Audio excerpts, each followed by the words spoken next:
So I couldn't resist doing one cooking video this weekend, even though I'm supposed to be recovering, and I have been recovering for 3 days now.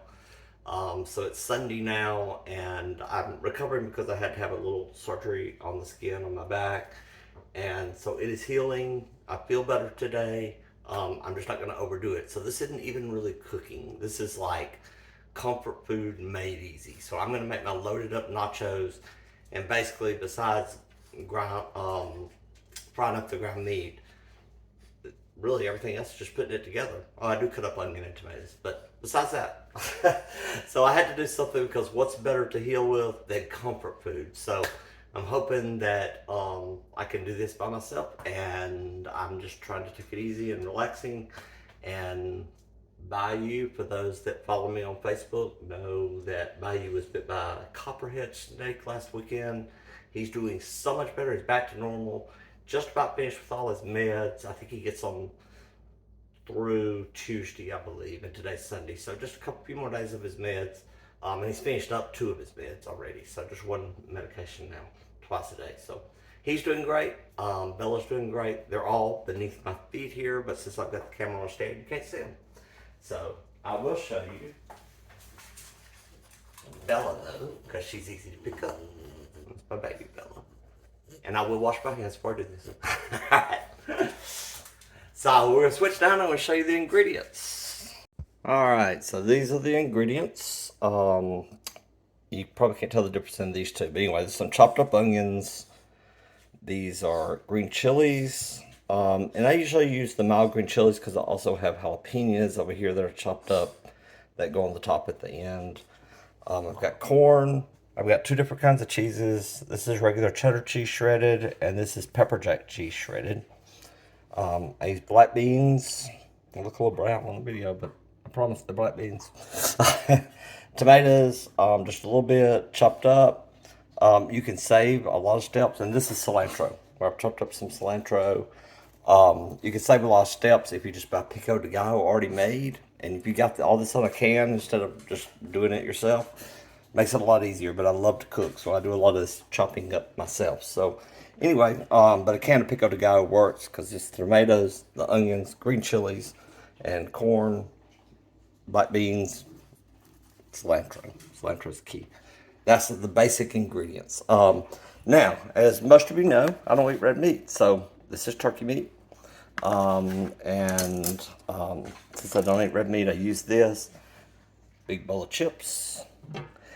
Lea & Perrins is the odd choice. I know it's odd for everybody, but when you cook with turkey meat, believe me, it makes it taste like ground beef. And since I don't eat ground beef, but I like the taste of it, that's what I use. And it works every time. So anytime you're using ground turkey, if you use Lea & Perrins, it's going to taste just like beef. And then I've got Old El Paso, and I got the mild taco seasoning. That's my favorite taco seasoning. So I'm just going to season up the ground turkey with that. But that's it for the ingredients. Alright, so I'm frying up my ground turkey. And I always like to give it just a little bit of a head start before I put any seasoning in it. Get just a tiny bit brown, which is starting to get, but then I like to put my seasonings pretty early so it kind of soaks it up. So, getting a little bit brown. I can put, well, before I put my taco seasoning, I'll put a little bit of Lea & Perrins in here. Besides the taste, it also gives it a little bit more of the look of ground beef because it makes it brown.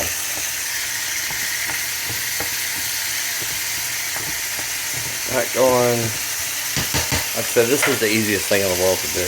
It's really not cooking. Like I said, this is basically the only thing that I have to cook. That's the taco seasoning. Use whatever brand you like. I like the El Paso brand. Let's let this fry up till it's done. And this is what it looks like once the ground turkey is done. That's with the little Lea & Perrins, a packet of taco seasoning. And now I'm ready to put things together. Alright, so now we just got to put it together. I preheated my oven to 350. And I've got everything out over here to put together. I do spray my pan with a little extra virgin olive oil. Just makes it not stick because these are piled high and you really don't take them one chip at a time. You have to cut a section out and then serve it like that. It's almost like a casserole when I finish it. So anyway, here's everything that I'm putting on. I'm going to start with the chips and go from there. Alright, I hope this is visible to everybody, but I'm going to start with my chips. I'm going to put a few on. More chips and under a greased pan.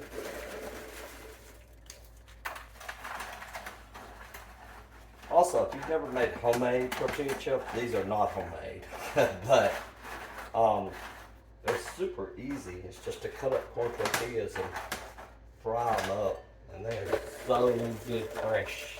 I usually can't wait and eat them after. Now, I don't make mine in a single layer because, like I said, this is going to come apart almost like a casserole. So you can basically cut into this after it's done. This is one of my ultimate comfort foods.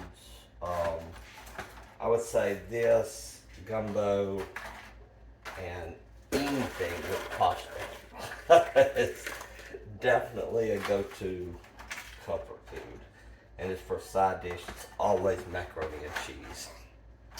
Alright, so I've got everything on here. All the chips are down. Now I'm going to start up. I usually start with the cheese first. Scatter it all around. I wish you could see beneath my feet because both Bella and Bayou are right under my feet.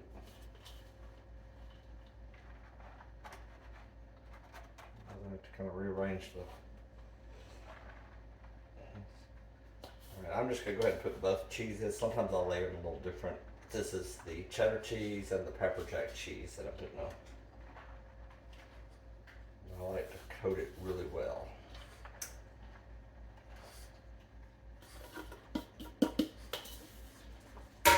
Alright, after the cheeses, I like to put on my green chilies. I have lost my spoon. There it is. Well, there's no perfect way to do this. I just kind of pile them on there.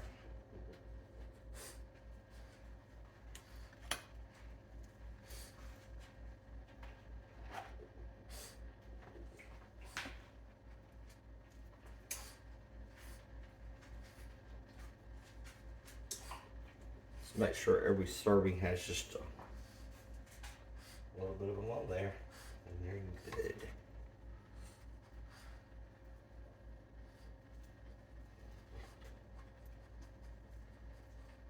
Alright. After that, let's see. I think I'm going to put on ground beef next. I'll probably do that camera a lot closer to where I'm working. I might try to reposition it in just a minute.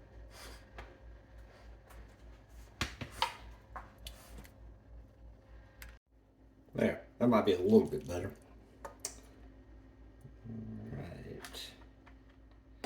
Like I said, I don't consider this cooking. It's basically just putting stuff together. And I think everybody knows how to make nachos. So I'm not showing you anything new. But I am showing you what my comfort food is. And how easy this is. It's just super, super easy.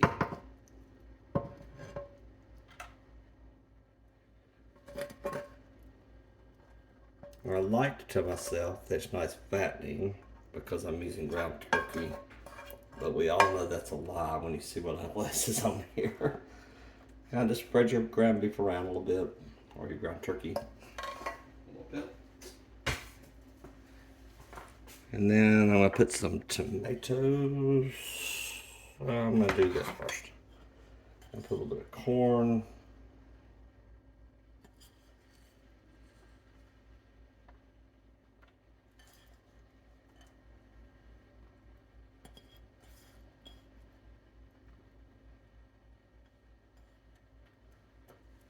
Right, and then let's do the black beans.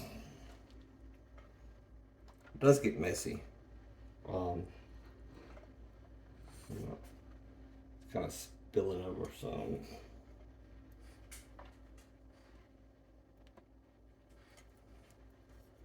Whenever I go out of town, it used to be, I went out of town a lot. I used to have to travel a lot more than I travel now. But when I was traveling a whole lot, it was almost a game I played with myself of trying to find the best nachos and to try as many different places as possible that did nachos. There was one place I went to, and I didn't know this was a thing, and some people that are Latin American may know this, but I went to one very authentic Mexican food place, and they had potatoes, and they were like these potato like slices, almost like chips, but they weren't crisp. They were potatoes, and they were not cooked quite crisp, but they were fried, and they had nacho toppings on them, and oh my gosh, those were good. Those were wonderful. Those have to be the most different type of nacho I've had. Not the most different food, but the most different nachos. I'll eat anything with potatoes in it. So I'm putting the tomatoes on. I'm trying to keep from getting too much juice because it'll make everything too soggy if I do that. Alright. So it's getting a lot larger now. I think I'm going to do the cilantro next. You can do the cilantro now, or you can wait after you do your onions, but I'm going to try to do it now. And I usually save a little bit of cilantro for the top after they're done, just for garnish sometimes. It's all over you. Alright, and the onions.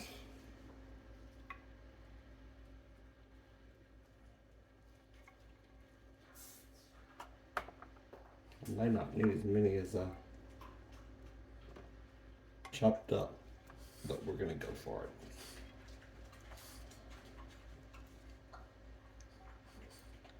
And if you can see the plate, that's the jalapenos that are left. I'll use that for the very last. But I think I'm just about to the end. Yeah, I'm going to put a little jalapeno on it. Not too much, depending on how hot you want it. I like a little bit of heat with mine. And since just about everything I really cook has Tabasco in it, or cayenne pepper, or some type of Cajun seasoning, these jalapenos do well for me on this. And that's the nachos. So, what I'm going to do now is I have preheated my oven. So you can see that I preheated my oven to 350. I'm going to open it up and see if I can do this with one hand. Wow, that is heavy, heavy, heavy. That'd be a disaster if I dropped it with it. I will tell you the story before I stop of dropping something. Actually, I didn't drop it, it exploded. Alright, so I put them in the oven. I don't know how much time. I usually do it for 15 minutes, then check them. So I'm going to try that. If I can find the timer. There it is. Because everything's cooked. Basically, you're melting the cheese. And getting everything to kind of blend together. And I'll check at that point, and then if it's not done, I can do it a little bit longer. So, what I had one time that just totally exploded was I was trying to make a cheesecake, and I've stated before that I am not a baker. Although there's some things I like to cook, they're sweet. But I'm not a baker because I'm not good with exact measurements. So it took me a while, but my sister bought me this spring-loaded cheesecake pan, which was perfect because I wanted to make the very, very thick New York style cheesecake. Because that's what when I was younger and living in New Orleans, we always went to Mandina's or Bacata's and places like that, and we got the thick, thick Italian-style Sicilian cheesecake. It was so good, and they call it New York cheesecake here. Anyway, I I had it and I mixed everything up, and I think I did like 3 cheesecakes to make it just perfect, exactly what I wanted. And then it, I pulled it out and I undid the latches on the side of the spring pan, and the whole thing exploded. I mean, it went on the ceiling of my kitchen. It went all over the stove. It went all over the stovetop. I mean, the oven was coated. Everything exploded. It was horrible. So I learned that I'm not a baker at that moment. I kind of gave up. So if I've got to make something from scratch, it's very difficult for me because I don't measure anything. So anyway, I've had to learn to measure some when I'm really baking, but most of the time I don't do sweets. I do every once in a while, and I make cookies and some things like that. But I may try one maybe next weekend or the weekend after next. Next weekend is Mother's Day weekend. Well, actually, this weekend is Mother's Day weekend, but I can't go. I'm in recovery. Couldn't make it this weekend. I can't drive yet, and can't lift anything heavy and do certain things. But next weekend, I'm going to see my mom. I can't wait to see her. Wish her happy Mother's Day. I've already done that with the video earlier this morning. But anyway, or posted earlier this morning. So that's it. That's it. And I'm just waiting now, and then I'll show you the final thing when it's finished. All right, so this is what it looks like when it's all out. And the only way, it took that like about 13 minutes. But the only way I can tell that it's really done is if you look and see if the cheese is melted. But you can kind of see that around it. But this is everything piled up. This is my comfort food. I did have some leftover cilantro, but I'm not going to use that right now for this. I think it's got plenty on it. I don't know what else I could put on it. I have done this with chicken too. Same process, same ingredients, except change out the ground turkey with chicken. And of course, most people would use ground beef. So anyway, that is it. Also, I was going to show you, I don't know if anybody else does this, but the way I've got this, I have a big farm sink, or farm type sink. And I put a what do you call these, cutting boards, clear cutting board, and I put it over half the sink. And a lot of times when I'm chopping, I put a bag down here and I chop and just scrape off what I don't want, like an onion peel, or when I'm doing garlic or anything like that, I just scrape it off into the sink as I go. Makes it perfect. And also I use these on my stovetop. First of all, my sister got me this great stovetop cover. This is after I busted it the week after I got it, my glass cooktop. But it's got a great cover. But the cutting board over there goes right here. And so I put my cutting boards here, and it gives me extra kitchen space. Cause I kind of have a long galley style kitchen, as you can tell. So that's what happens. Makes it a lot easier. So the one that I've got on the sink will go here. I'll cut this up and plate it. I was going to show you. There's Bayou. He's wanting to go outside, which both of them know that they cannot do unless I supervise, because I'm too scared there's a snake, even though we've done everything to that yard possible to make sure there's no snake in that backyard. But they can't go out unsupervised, and that's exactly what he's wanting to do right now. All right, I'll show it plated up. So this is it, all plated up. This is a very small serving, believe me. I will be eating more than one serving. But anyway, this is it, all plated up. And you can see I took a big hunk out of it. But man, it is so filling. And it is so good. So sometimes you need to use a fork with this. I usually just eat it with my hands, no matter how messy it gets. But man, especially if you can get everything on it. A little sour cream. I did put a little bit of sour cream on the top, as you can tell. And just pure goodness. I'm making sure I get to that. Perfect. So,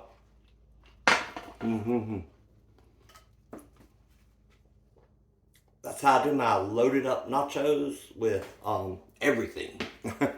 So, I make different types of nachos too, but these are my favorite. Just load everything up. It's like a big pizza or casserole. So anyway, that's it, and I hope you enjoyed it. I'm going to take the dogs outside so they can go to the bathroom in the backyard. All right, thanks. And definitely this is my comfort food and it's helping me heal. I just want to make that really clear. All right, thank y'all. Oh, and happy Mother's Day to all the moms out there.